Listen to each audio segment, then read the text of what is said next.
बिस्मिल्लाहिर्रहमानिर्रहीम। अस्सलाम वालेकुम दोस्तों, उम्मीद करता हूँ आप सब लोग अच्छे होंगे। आज मैं बहुत ही इंफॉर्मेटिव चीज़ आप लोगों के सामने पेश कर रहा हूँ, और वो ये है कि आपको मालूम होगा कि जो हमारी प्लेनेट अर्थ है उसमें जो सबसे गहरी जगह है वो पैसिफिक ओशन में एक जगह है जिसको मैरियाना ट्रेंच कहते हैं। वो सबसे ज़्यादा गहरी जगह तस्वर की जाती है, और इसके बारे में कहा जाता है कि तकरीबन 11 किलोमीटर वो जगह गहरी है। लेकिन एक और भी एक ऐसी जगह है जिसको इंसान ने खोदा, जिसको इंसान ने इसको मैन मेड कहें, आर्टिफिशियल कहें।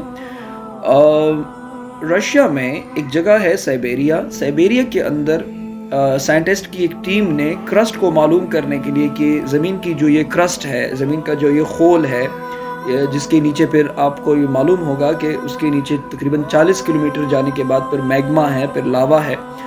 तो ये क्रस्ट मालूम करने के लिए साइबेरिया में एक साइंटिस्ट था, एक जियोग्राफर था, उसका नाम था डॉक्टर इज़ाकोव।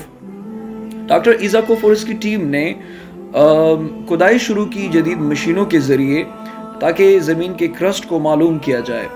तो जब उन्होंने 12 किलोमीटर ज़मीन खोदी, तो उसके बाद उन्होंने काम बंद कर दिया, क्योंकि अंदर बहुत ही ज़्यादा शिद्दत के साथ गर्मी थी, और कहा जाता है तकरीबन 2000 फ़ारेनहाइट्स तक गर्मी थी, तो जिसकी वजह से काम करना नामुमकिन था।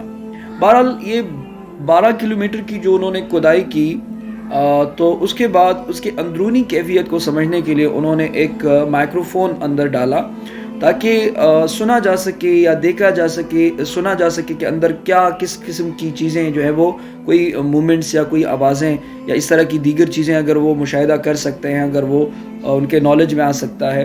तो इस पर्पस के लिए उन्होंने माइक्रोफोन अंदर डाला। हैरत अंगेज़ तौर पर उस माइक्रोफोन ने 17 सेकंड्स रिकॉर्डिंग की, और 17 सेकंड के बाद वो पिघल गया, क्योंकि गर्मी की शिद्दत बहुत ज़्यादा थी।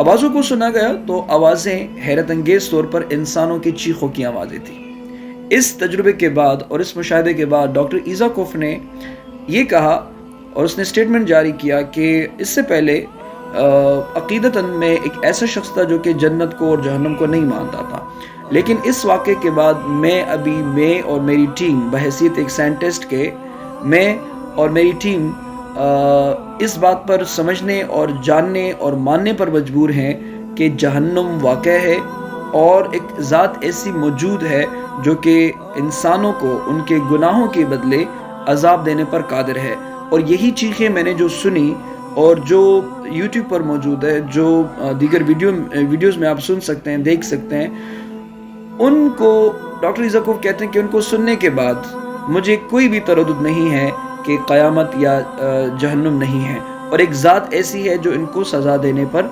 कुदरत रखती है।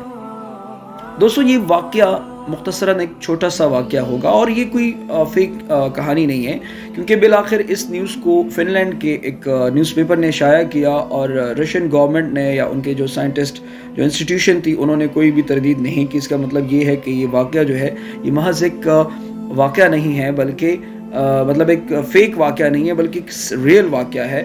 तो इससे जो हमें बात समझ में आती है वो ये है कि हम ये सुनते चले आ रहे हैं अपने उलमा से भी, और अपने चूँकि हम मुसलमान घरानों में पैदा हुए हैं, तो इसलिए बहैसियत मुसलमान भी हमारा ये अक़ीदा है कि जब इंसान मरता है तो उसके साथ दो वाक़यात होते हैं। अगर तो वो इंसान नेक है तो फिर उसकी रूह जो है वो ऊपर परवाज़ करती है, जिसको हम कहते हैं इल्लियीन में जाती है।